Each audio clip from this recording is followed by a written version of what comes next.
Ya, puji Tuhan, Shalom, selamat malam Bapak Ibu Saudara yang terkasih di dalam nama Tuhan Yesus Kristus. Kembali kita berjumpa di dalam renungan malam kita. Mari sama-sama kembali kita akan menikmati hadirat Tuhan. Kita akan menikmati kebenaran firman Tuhan. Di malam hari ini kita akan belajar banyak hal dari lewat kebenaran firman Tuhan yang akan kita terima. Karena itu sebelumnya mari kita siapkan hati kita. Mari angkat setiap hatimu kepada Tuhan di dalam doa dan syukur serta penyembahan kita. Naikkan pujian kita kepada Tuhan dengan kesungguhan hati. Sama-sama kita mau katakan, Bapa, kami datang kepadamu. Kami mau bersyukur, kami mau nyatakan haleluya. Engkau Allah yang layak, namamu yang layak kami tinggikan di dalam hidup kami. Saat ini sampai selama-lamanya kami mau tetap agungkan Engkau. Kami mau tetap tinggikan namamu. Kami mau tetap puji namamu di dalam hidup kami Tuhan. Terima kasih Bapa. Terima kasih Tuhan. Haleluya. Haleluya. Bapakku datang menyembahmu di sini.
percaya tangan-Mu tidak kurang panjang untuk menolong kami Tuhan.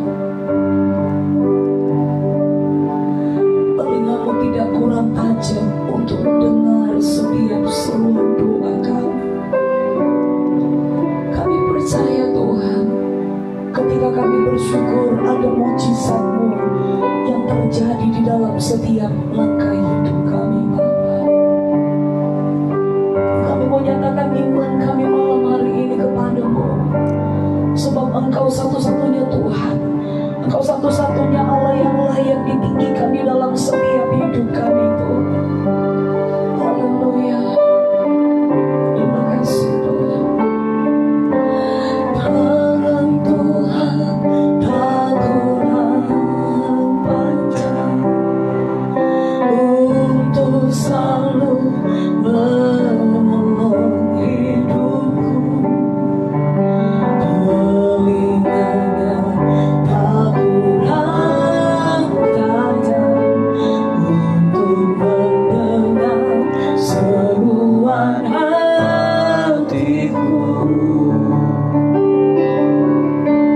Tangan Tuhan tak kurang panjang untuk selalu menolong hidupku. Telinganya tak kurang tajam untuk mendengar seruan hatiku. Ada mujizat dalam bersyukur. Engkau tempat perlindunganku Tuhan. Imanku tetap teguh dalam-Mu. Ku menang bersama-Mu. Sekali lagi dengan imanmu katakan, tangan-Mu Tuhan tidak kurang panjang untuk menolong kami. Tangan Tuhan tak kurang panjang untuk selalu menolong hidupku. Telinganya tak kurang tajam untuk mendengar seruan hatiku. Ada mujizat dalam bersyukur. Engkau tempat perlindunganku Tuhan. Imanku tetap teguh dalam-Mu. Ku menang, ku menang. Oh, ada mujizat dalam bersyukur. Engkau tempat perlindunganku Tuhan. Imanku tetap teguh dalam-Mu.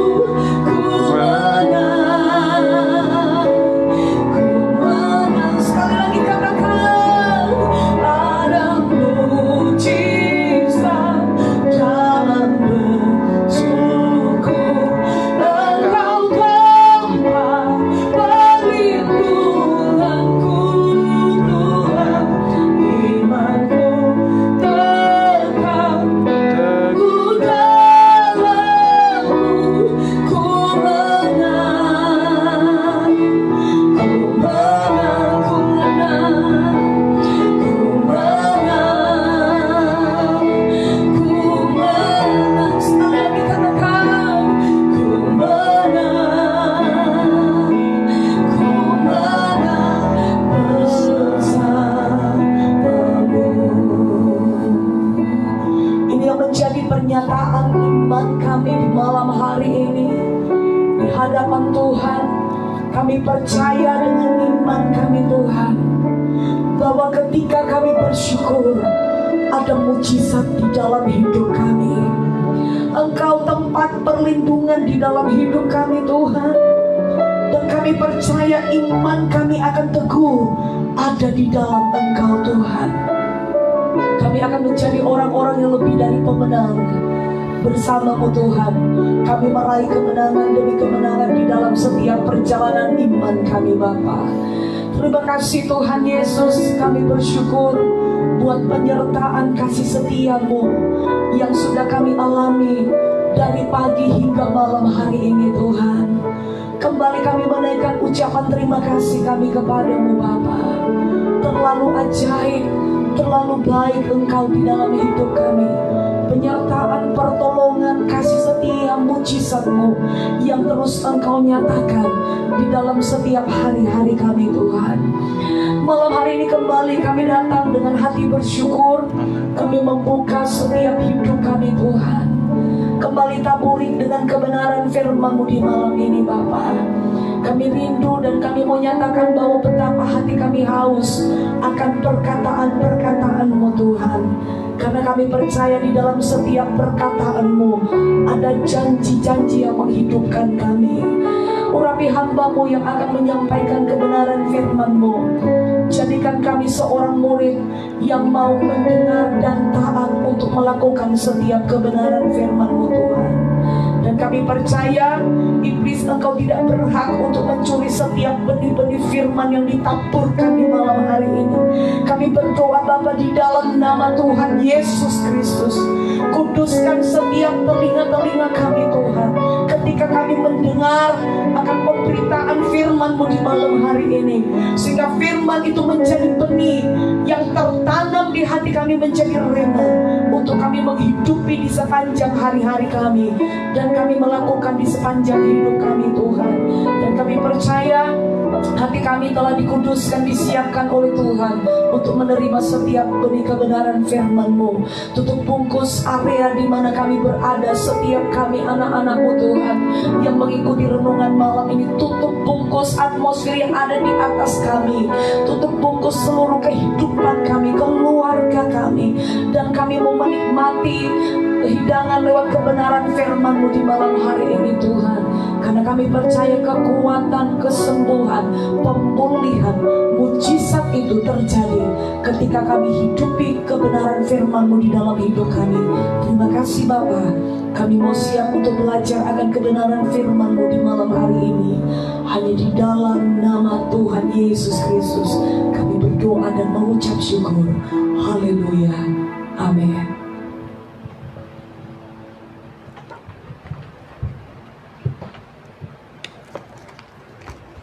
Puji Tuhan, kita bersyukur kembali kepada Tuhan saat malam hari ini, saudara-saudaraku yang dikasihi oleh Tuhan, buat waktu ini, buat perkenanan Tuhan bagi setiap kita, sehingga kita berjumpa untuk bersama-sama merenungkan bagian firman Tuhan sesuai dengan tuntunan bacaan Alkitab tahunan kita.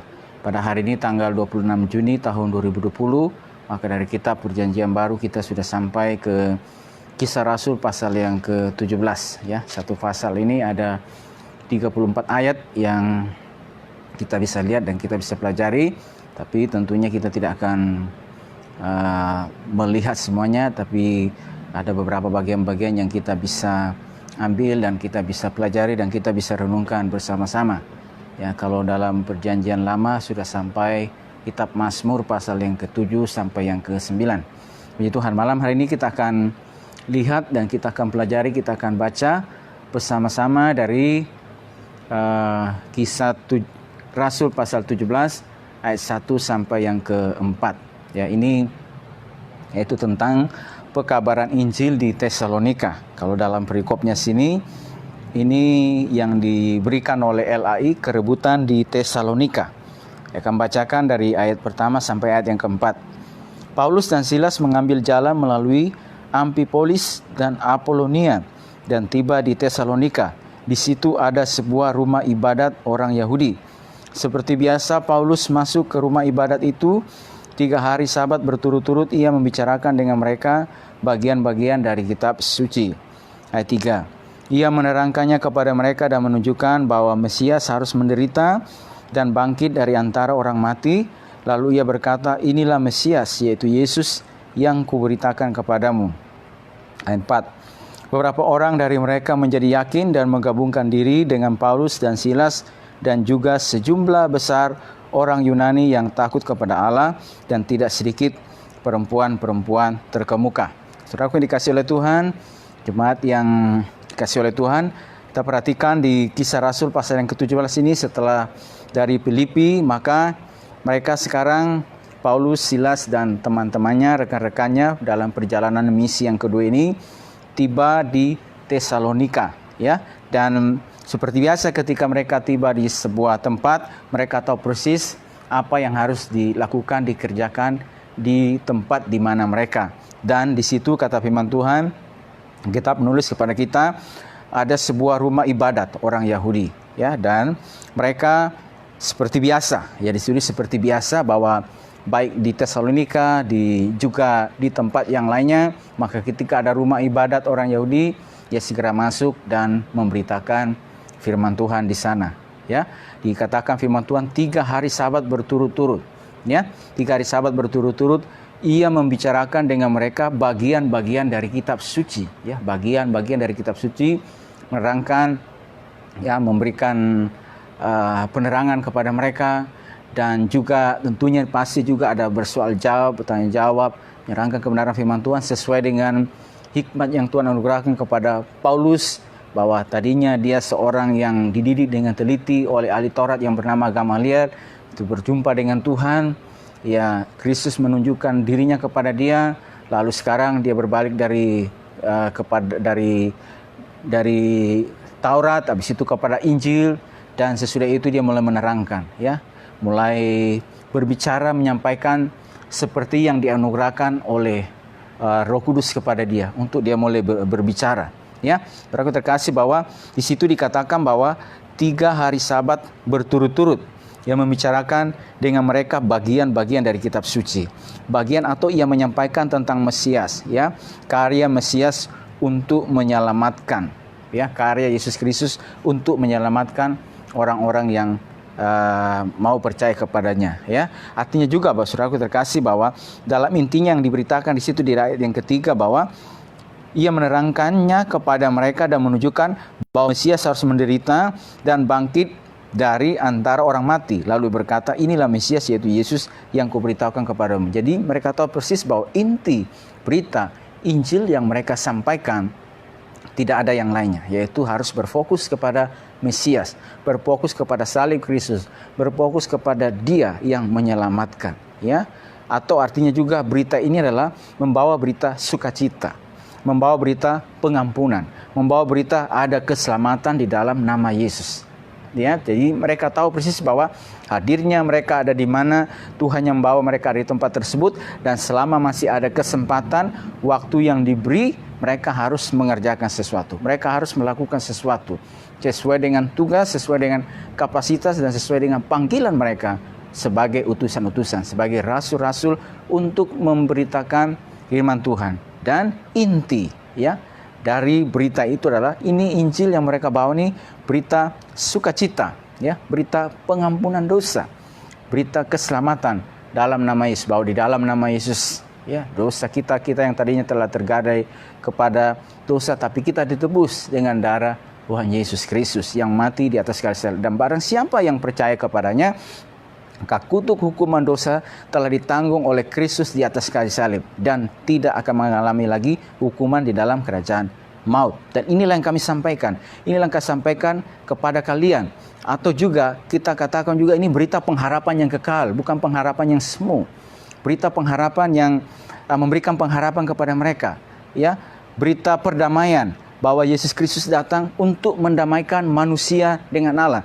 Inilah yang mereka sampaikan, inilah yang diajarkan oleh Paulus, Silas, dan teman-temannya. Mereka tahu persis di mana mereka ada, ini yang harus mereka sampaikan, ini yang harus mereka ajarkan kepada orang-orang yang mereka jumpai, baik kepada orang-orang Yahudi, kepada orang-orang non-Yahudi, atau siapa saja yang mereka jumpai. Nah, saudaraku dikasih, bahwa di dalam ayat yang keempat di situ katakan bahwa beberapa orang dari mereka yang mendengar itu diyakinkan dan menggabungkan diri dengan Paulus dan Silas, ya. Berapa orang dari mereka menjadi yakin dan menggabungkan diri dengan Paulus dan Silas dan juga sejumlah besar orang Yunani yang takut kepada Allah dan tidak sedikit perempuan-perempuan terkemuka. Jadi mereka mengerjakan bagian mereka mengajar dan terkasih ada yang dapat diyakinkan. Ya, ini kita tahu bahwa ini adalah pekerjaan Tuhan. Ya, ini adalah tanda-tanda bahwa ini adalah pekerjaan Tuhan yang menggerakkan seorang bisa diyakinkan bahwa bukan oleh karena kuatnya, sebagaimana juga Paulus mengatakan kita diselamatkan oleh karena iman, bukan karena perbuatan baik kita. Ya, jadi Dia yang menggerakkan setiap hati mereka, Kristus yang menggerakkan setiap hati mereka, Roh Kudus yang bekerja sehingga mereka bisa dapat diyakinkan. Mereka yang mendengar apa yang disampaikan oleh Paulus ini, ajaran firman Tuhan disampaikan, berita sukacita, berita pengampunan dosa, berita perdamaian di dalam nama Tuhan Yesus Kristus, maka mereka yang mendengar itu ada yang dapat diyakinkan pekerjaan Tuhan, pekerjaan Roh Kudus, ya, yang meyakinkan, dan mereka menggabungkan diri dengan Paulus. Nah, kita perhatikan bahwa ketika mereka mengerjakan bagian mereka, mereka melakukan setiap tugas mereka, maka ada penyertaan Tuhan di sana. Ya, ada tangan Tuhan yang menyertai. Tapi pokoknya mereka harus melangkah dulu. Mereka dulu harus mengerjakan bagian mereka dulu, baru tangan Tuhan menyertai. Nah, saudaraku terkasih, bahwa ini yang terus kita pelajari, ya, bahwa kita sudah sampai pada hari ini, kita lihat bagaimana perjalanan misi Paulus, bahwa setiap kehidupan kita juga sebagai orang-orang yang percaya, sebagai anak-anak Tuhan, sebagai murid-murid Kristus pada hari ini, pada saat ini, dan hadirnya kita ada di mana. Aku terkasih bahwa kita ini adalah utusan-utusan Tuhan. Ya, supaya melalui kehidupan kita ini, nama Tuhan dipermuliakan, ada berita sukacita, ada berita pengampunan dosa, ada berita pengharapan kekal, bahwa di dalam nama Yesus ada keselamatan, dan itu yang harus disampaikan melalui kehidupan kita. Dan ketika kita mengerjakan bagian kita, maka saudaraku yang terkasih bahwa Tuhan juga akan mengerjakan bagiannya. Tuhan juga akan berkarya, bekerja atas setiap apa yang kita lakukan. Ya, saudaraku terkasih, bahwa mungkin saja saudaraku terkasih ketika kita menyampaikan itu, bukan pada waktu ini orang-orang yang mendengar itu mereka bisa dapat diyakinkan. Bisa saja pada waktu yang ke depan ada orang lain yang Tuhan bawa untuk menyampaikan dan meyakinkan mereka. Tapi yang pasti adalah kita sudah mengerjakan bagian kita. Kita sudah menabur apa yang kita lakukan. Kita sudah mengerjakan apa yang kita bisa kerjakan, apa yang kita bisa lakukan, di mana Tuhan bawa setiap kehidupan kita. Dan percaya ada tanda-tanda Tuhan, ada penyertaan Tuhan yang akan menyertai setiap kehidupan kita. Bahwa sekali lagi hadirnya juga kita ini, maka berita yang kita bawa adalah berita sukacita, berita pengharapan, berita yang meneguhkan, berita yang menguatkan, berita yang mengokohkan, ya, supaya rekan kita, saudara seiman, di mana kita berada, mereka yang saudaraku terkasih bahwa dalam keadaan-keadaan mungkin yang tergoncang oleh berbagai macam situasi, ya, oleh karena ajaran-ajaran yang tidak benar, oleh karena juga apa? Oleh karena kondisi yang ada, dengan hadirnya kita tuh membawa berita-berita pengharapan, berita sukacita, ya, supaya mereka bisa bangkit, mereka bisa melihat hidup mereka bahwa sesungguhnya di dalam nama Tuhan Yesus Kristus ada harapan, dan itu juga harapan itu yang telah kami alami, dan sebagaimana kami yang telah menerima itu dan yang kami alami juga, maka itu juga yang kami sampaikan kepadamu, dan Tuhan akan menyertai melakukan bagiannya. Saudaraku terkasih, bahwa hadirnya saya dan saudara ada di mana kita Tuhan bawa setiap kehidupan kita, ini bukanlah mau kita, ini bukan karena kehendak kita, tetapi itu karena rencana Tuhan, karena kehendak Tuhan bagi kehidupan kita. Dan hadirnya saya dan saudara ada di mana, ya, kita melakukan bagian kita, kita mengerjakan bagian kita. Hamba-hamba Tuhan yang diutus oleh Tuhan, mereka melakukan bagiannya, utusan-utusan Tuhan, jemaat Tuhan juga melakukan bagiannya, ya. Mereka boleh melakukan bersama-sama, dan kita percaya ada tanda-tanda yang akan menyertai. Dan itu yang dikerjakan oleh Paulus dan teman-temannya dan Silas, ya. Mereka boleh mengerjakan itu. Dan kalau kita melihat juga sebagaimana saya sudah katakan, bahwa jemaat di Antioquia ini adalah didirikan oleh orang-orang yang pada waktu penganiayaan yang dilakukan sebelum Saulus bertobat setelah Stefanus mati, dan saudaraku, maka timbullah penganiayaan kepada jemaat, maka jemaat itu mulai berpencar. Ya, mereka berpencar sampai jemaat-jemaat yang tidak disebutkan nama, murid-murid yang tidak disebutkan namanya ini, saudaraku terkasih, mereka berpencar dan sampai juga ke Antioquia. Dan di Antioquia mereka memberitakan firman Tuhan. Mereka tahu persis di mana mereka berada. Mereka memberitakan kebenaran firman Tuhan. Tuhan pakai murid-murid yang saudaraku bukan seperti mereka yang sudah dikenal pada saat itu ketika ribuan orang, ya, ada 7 orang yang dipilih, ya, yang sudah terkenal. Tuhan pakai mereka sesuai dengan bidang mereka. Tapi ada juga murid-murid, jemaat-jemaat yang tidak dicatat namanya, tetapi mereka yang Tuhan pakai ketika mereka tersebar. Hadirnya mereka di mana? Hadir mereka di Antioquia. Mereka memberitakan Injil di sana, dan kata firman Tuhan, Tuhan menyertai. Dan akhirnya jemaat di Antioquia mulai terbangun, dan akhirnya Barnabas diutus ke sana untuk menguatkan jemaat, untuk menasihati mereka. Bahkan ia bersama-sama dengan Saulus mengajar jemaat yang ada di sana. Dan jemaat yang diajar di Antioquia ini sekarang di sana setelah 1 tahun mereka mengajar, dan di Antioquia kata firman Tuhan, murid-murid itu untuk pertama kalinya disebut Kristen. Nah, saudara terkasih, bahwa mereka tahu persis, dan demikian juga hadirnya saya dan saudara di mana kita berada. Saudaraku, bahwa melalui kehidupan kita, baik melalui perkataan kita maupun juga pengalaman hidup yang kita alami, di mana Tuhan mengerjakan banyak hal dalam kehidupan kita, itu yang kita bagikan, itu yang kita sharekan, dan ada tanda-tanda yang menyertai. Ya, Paulus dan Silas mengerjakan bagiannya, tapi Tuhan menyertai. Nah, saudaraku, berikutnya bahwa kita melihat bahwa setelah beberapa orang ini dapat diyakinkan, beberapa orang ini mereka diyakinkan dengan apa yang Paulus dan Silas sampaikan, maka kita juga melihat sekarang ada lagi pergerakan, ada tantangan yang kita jumpai, yang kita lihat dan pelajari di Tesalonika. Saudaraku, di situ diberitakan bahwa ayat 5 sampai terusnya, kenapa? Karena iri hati, kata firman Tuhan. Ya, tetapi orang-orang Yahudi menjadi iri hati, dan dengan dibantu oleh beberapa penjahat dari antara petualang-petualang di pasar, mereka mengadakan keributan dan mengacau kota itu. Ya, sekarang manakala terjadi yang namanya ada yang diyakinkan dan menggabungkan diri dengan apa yang disampaikan oleh Paulus, menggabungkan diri kepada Paulus, Silas dan teman-teman, saudaraku, maka sekarang ada tantangan, ya, ada sesuatu yang terjadi di Tesalonika. Kata firman Tuhan bahwa orang-orang Yahudi ini mereka mengadakan sebuah gerakan, ya, mereka mengadakan sebuah usaha untuk menghalangi pemberitaan Injil, ya, menghalangi Paulus dan Silas dan teman-temannya untuk memberitakan Injil. Karena apa? Motifnya apa? Karena dikatakan firman Tuhan, karena iri hati. Iri hati yang menguasai mereka, sehingga ketika mereka dikuasai oleh iri hati, iblis mengambil kesempatan, dan akhirnya mereka mulai melakukan sebuah pergerakan, ya, yaitu untuk menghalangi pekabaran Injil yang diberitakan oleh Paulus. Ya, saudaraku, di situ dikatakan, kita perhatikan bahwa mereka mulai dibantu dengan beberapa orang penjara dari antara petualang-petualang di pasar. Mereka mengadakan keributan dan mengacau kota itu. Ayat ke-6 sampai 7. Tetapi ketika mereka tidak menemukan keduanya, mereka menyeret Yason dan beberapa saudara ke hadapan pembesar-pembesar kota. Sambil berteriak, katanya, orang-orang yang mengacaukan seluruh dunia telah datang juga kemari. Ayat 7. Dan Yason menerima mereka menumpang di rumahnya. Mereka semua bertindak melawan ketetapan-ketetapan Kaisar dengan mengatakan bahwa ada seorang raja lain, yaitu Yesus. Ayat yang ke-8. Ketika orang banyak dan pembesar-pembesar kota mendengar semuanya itu, mereka menjadi gelisah.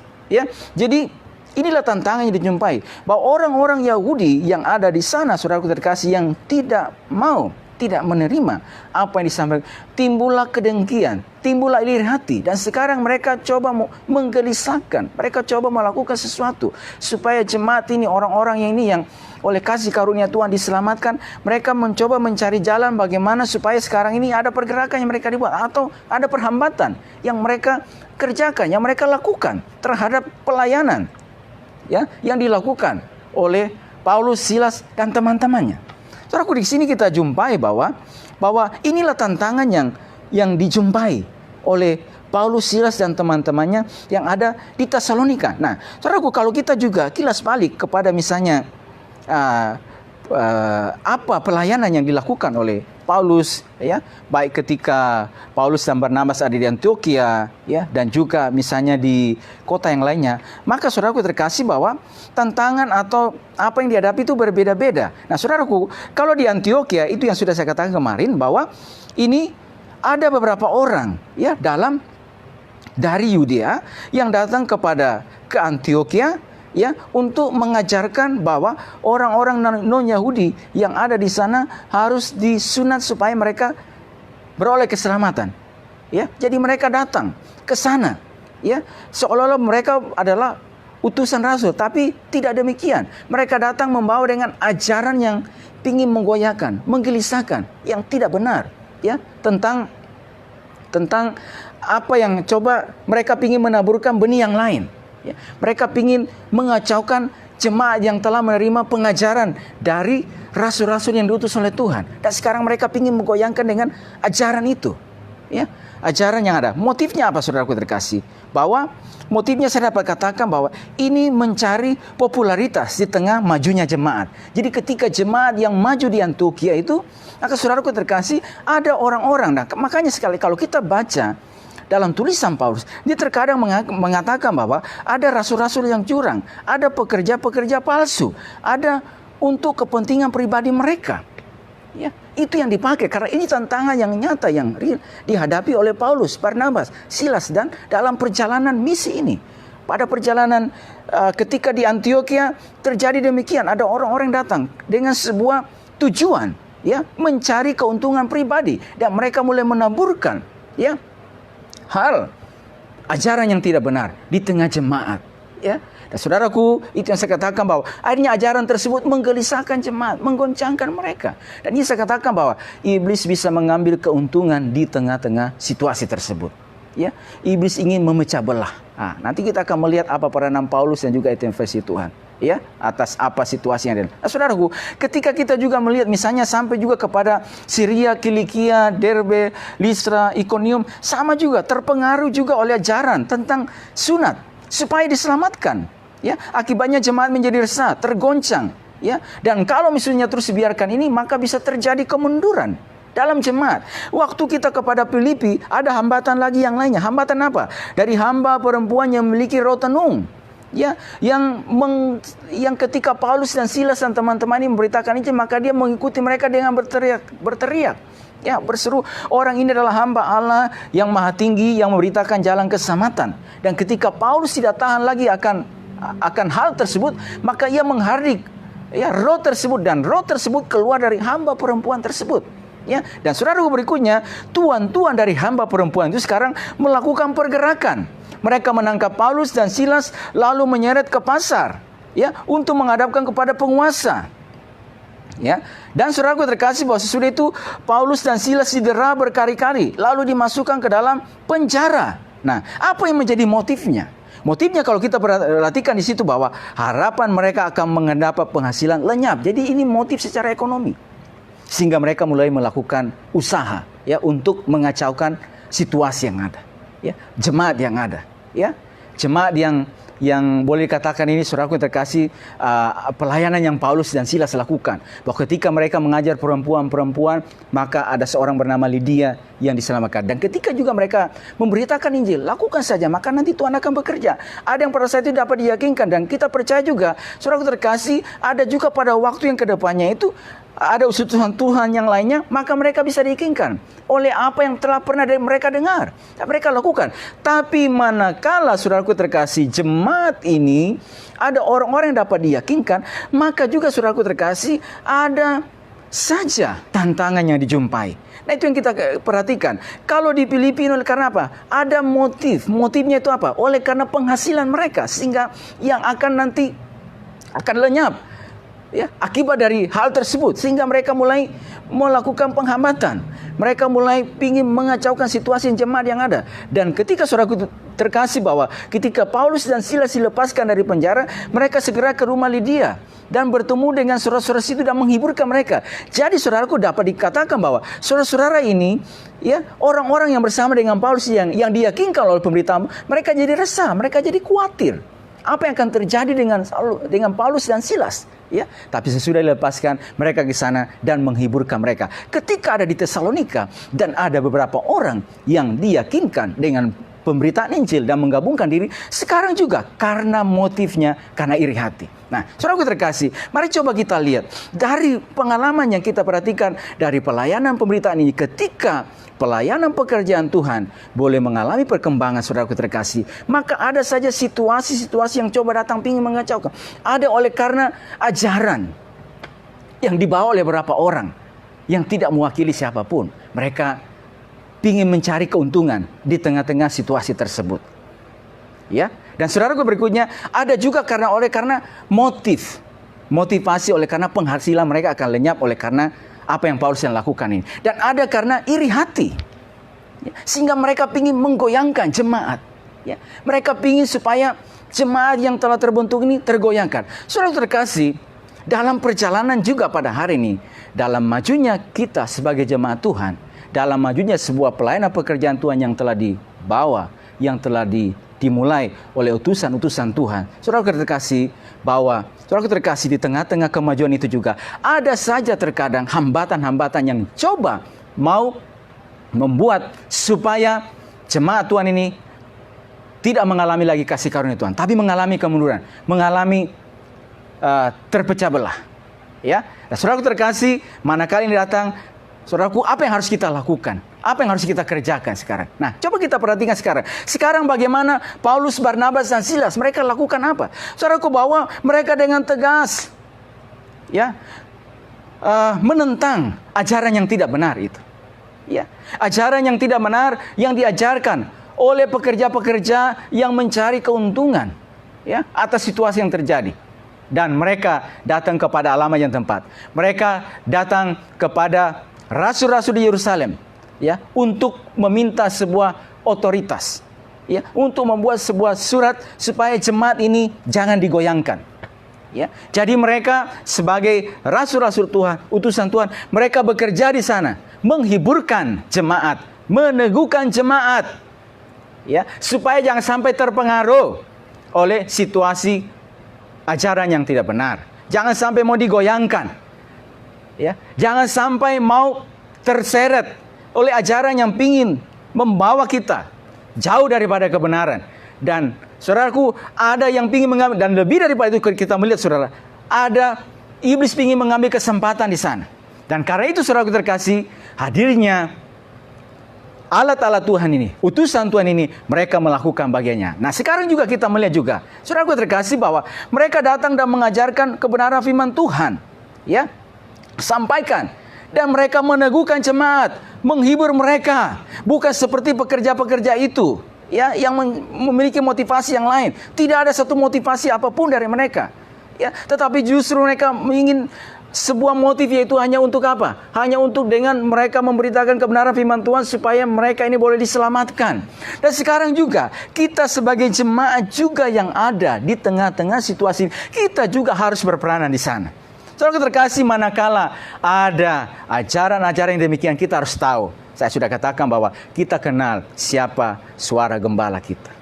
Ya, karena Alkitab mengatakan bahwa domba-domba itu mengenal suara gembala. Kita mengenal bahwa ini adalah ajaran yang murni yang diajarkan mereka yang telah mempertaruhkan hidupnya untuk pekabaran Injil. Itu yang harus kita dengar supaya kita tidak disesatkan.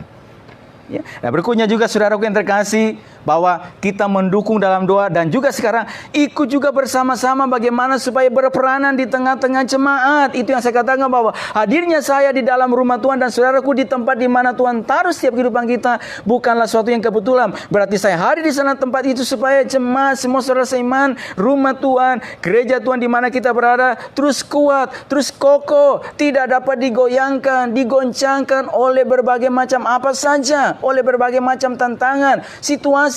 Bekerja bersama-sama dengan utusan Tuhan, dengan hamba-hamba Tuhan, dengan para penatua dan gembala-gembala yang Tuhan taruh di mana di tempat tersebut. Kita boleh bersama-sama bergandengan tangan untuk apa sama-sama, saudara? Supaya jemaat boleh kuat di dalam kasih karunia Tuhan, supaya jemaat boleh teguh di dalam anugerah Tuhan, jemaat boleh kokoh di dalam anugerah Tuhan. Apalagi juga misalnya itu saya katakan di tengah-tengah situasi yang ada pada hari ini, mungkin di antara jemaat juga saudaraku terkasih, bahwa ada yang mengalami misalnya sepertinya sudah mulai kehilangan pengharapan, ya, kehilangan sukacita oleh karena hadirnya saya dan saudara di mana Tuhan bawa setiap kehidupan kita. Maka sekarang apa yang saya lakukan? Apa yang saya mesti kerjakan? Ya, hamba-hamba Tuhan sudah mengerjakan bagiannya. Mereka terus memayungi jemaat, mereka terus mendoakan, mereka terus meneguhkan, mengajarkan firman Tuhan, mengokohkan setiap mereka. Maka kita juga sebagai umat Tuhan, sebagai orang yang percaya juga, saya juga mesti melakukan bagian saya di tengah-tengah jemaat, di tengah-tengah rumah Tuhan di mana saya berada, dan juga di mana saja Tuhan bawa saya. Apakah di tengah keluarga saya? Ada juga situasi yang kadang ingin mengacau balaukan keluarga. Ya, kalau misalnya saya katakan bahwa kalau keluarga itu juga misalnya kacau balau, saudaraku terkasih, maka juga gereja juga bisa berantakan. Kalau gereja bisa berantakan juga, maka juga lingkungan tempat sampai kepada bangsa juga bisa berantakan. Karena itu saudaraku, iblis juga ingin mengacau keluarga. Karena itu juga berarti kita harus mengokohkan juga hadirnya kita di tengah keluarga juga. Kita memproteksi juga. Kita juga hadir di sana untuk memberi juga, sama-sama juga hadir sebagai utusan Tuhan. Untuk membawa ketenangan, untuk meneguhkan keluarga kita, meneguhkan mereka supaya mereka tetap ada di dalam naungan firman Tuhan, tetap tinggal dalam rumah Tuhan, dan jangan mau digeser, kata Paulus, oleh pengharapan akan Injil, akan pengharapan akan firman Tuhan. Jangan sampai kita mau digoda oleh ajaran-ajaran yang tidak benar dengan berbagai macam tujuannya, dengan berbagai motivasi, tapi kita boleh memandang kepada ajaran yang dibawa oleh utusan Tuhan, hamba-hamba Tuhan di dalam rumahnya, gembala-gembala sidang yang Tuhan pakai untuk mendirikan rumah Tuhan, untuk mendirikan jemaat. Itu yang kita dengarkan, itu yang kita dukung bersama-sama, supaya jemaat boleh tetap kuat, boleh tetap kokoh, boleh tetap teguh di dalam iman percaya kepada Tuhan. Dan lebih daripada itu, kita melihat saudaraku, ada campur tangan Tuhan di sana dalam pekabaran Injil, dalam setiap apa yang kita lakukan.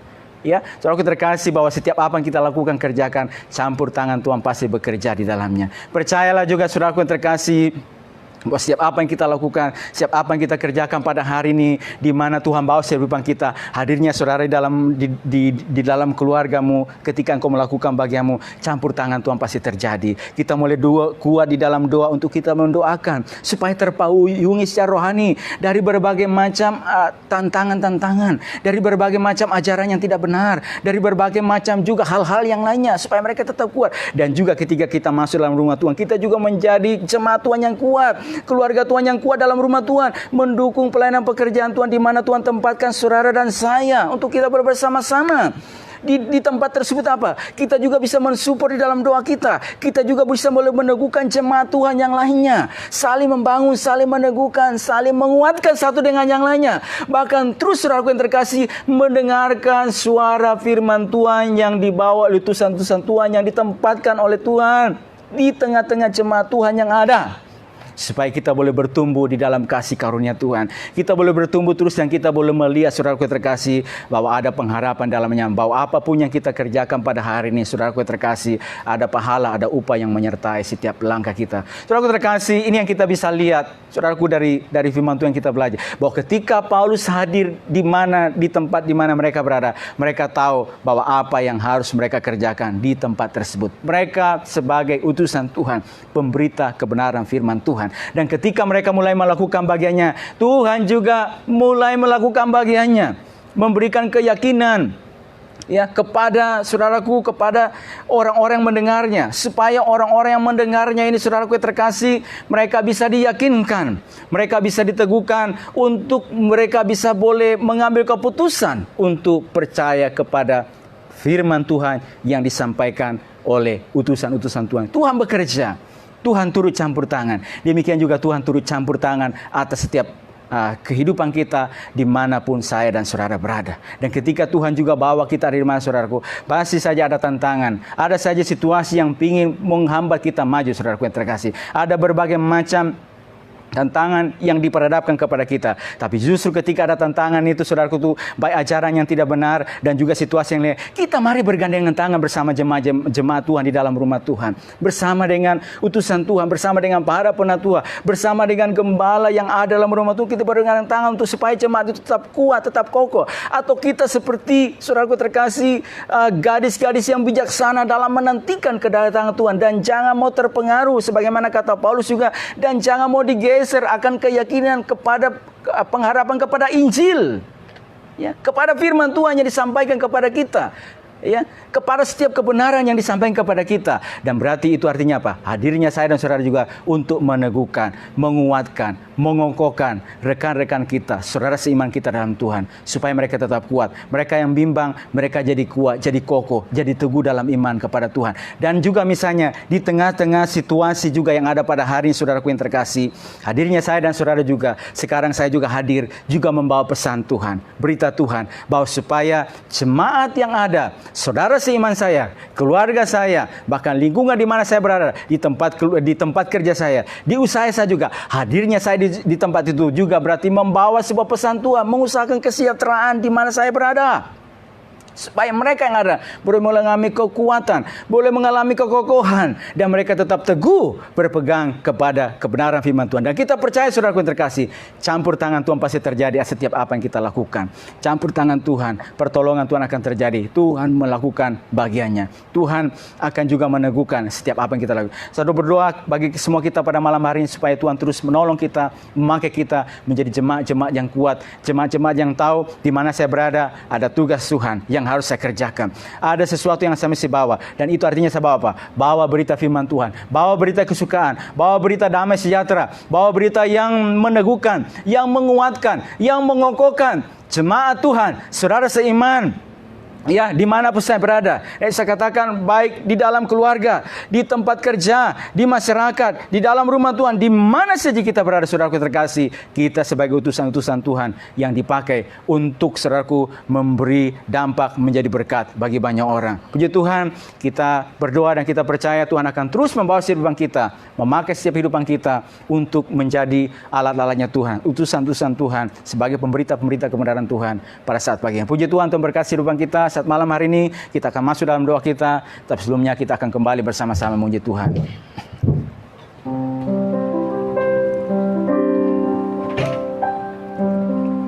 Iya, puji nama Tuhan, firman Tuhan kembali datang pada malam hari ini, mengingatkan kita satu kebenaran firman Tuhan katakan di dalam Yeremia 29 ayat 7. Usahakanlah kesejahteraan kota kemana kamu aku buang, dan berdoalah untuk kota itu kepada Tuhan, sebab kesejahteraannya adalah kesejahteraanmu.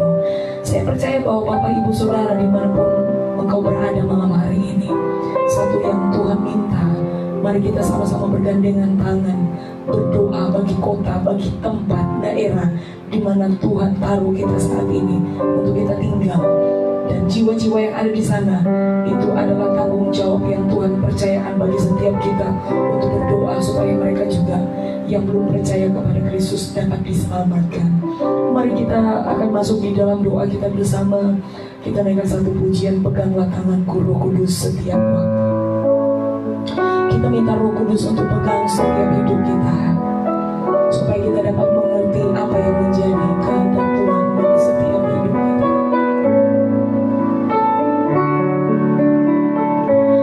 Peganglah tanganku Roh Kudus setiap hari. Ku tak dapat jalan sendiri.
bersyukur Tuhan kepadamu pada malam hari ini Tuhan.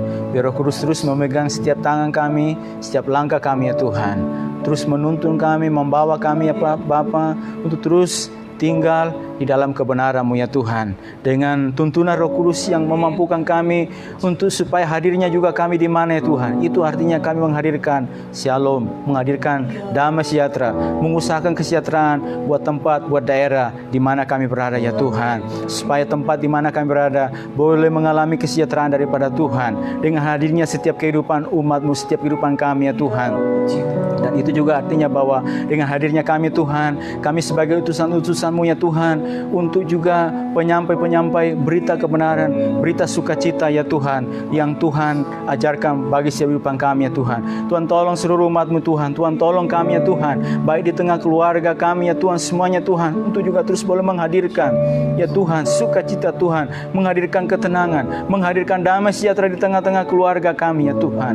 Dan juga ya Tuhan, di tengah-tengah lingkungan pekerjaan ya Tuhan, kami juga Tuhan boleh hadir dan juga boleh menghadirkan damai Tuhan di tengah-tengah lingkungan pendidikan ya Tuhan. Bahkan juga hadirnya kami dalam rumah-Mu ya Tuhan, kami juga ikut bersama-sama dengan semua ya Tuhan, baik hamba-Mu yang ada dalam rumah-Mu ya Tuhan, dan juga sesama umat Tuhan yang ada, untuk bersama-sama bergandengan tangan, bersama-sama untuk rumah, untuk pekerjaan, untuk jemaat Tuhan, supaya mereka terus perlu mengalami kekuatan, mengalami kekokohan, mengalami penghiburan daripada Tuhan, untuk kami saling membangun, saling mendorong satu dengan yang lainnya ya Tuhan, untuk tidak digoncangkan ya Tuhan oleh berbagai macam situasi, oleh berbagai macam arus yang jahat yang gelap, oleh berbagai macam ajaran-ajaran yang ingin menggoncangkan, dan juga oleh berbagai macam hal yang lain Tuhan. Tapi kami bersama-sama ya Tuhan untuk terus saling mendoakan, saling mendukung satu dengan lain. Bahkan rumah Tuhan di mana kami berada Tuhan, untuk terus juga terus boleh mengalami kekokohan daripada-Mu Tuhan. Tolong seluruh umat-Mu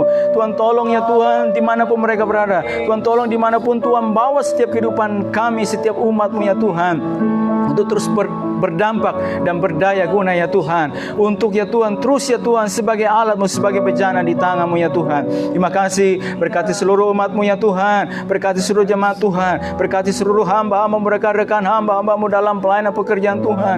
Kuatkan juga mereka Tuhan dalam menghadapi setiap badai, dalam menghadapi setiap tantangan ya Tuhan yang ada, dalam menghadapi juga setiap apapun Tuhan yang boleh menolong setiap hidup mereka Tuhan, untuk mereka tetap kuat ya Tuhan, semuanya Tuhan. Bahkan juga terus boleh menjadi gereja Tuhan, menjadi anak-anak-Mu, menjadi hamba-Hamba-Mu Tuhan, yang juga berdampak ya Tuhan di mana mereka ada, khususnya di tengah-tengah situasi bangsa kami juga ada pada hari ini Tuhan, sehingga kami juga Tuhan boleh ikut bersama-sama ya Tuhan, sesuai dengan bagian kapasitas yang Tuhan percayakan bagi kami Tuhan, di mana kami berada Tuhan, untuk boleh ikut bersama-sama dengan pemerintah kami Tuhan, dalam penanganan COVID-19 ini Tuhan, baik pemutusan mata rantainya apa yang kami bisa lakukan ya Tuhan, dan juga penanganan dampak ya Tuhan ditimbulkan, baik dampak kesehatan, dampak ekonomi Tuhan, dan yang lainnya Tuhan, tolong semua. Itu sebabnya kami terus berdoa dan menyerahkan pemerintah kami ke dalam tangan Tuhan. Engkau yang terus menolong, memberkati, Engkau yang menolong pemerintahan pusat sampai daerah, menolong satuan gugus tugas dan semua para relawan, tim medis, tim dokter Tuhan, alat-alat kesehatan, alat-alat ya Tuhan yang dipakai semuanya Tuhan, tolong ya Tuhan.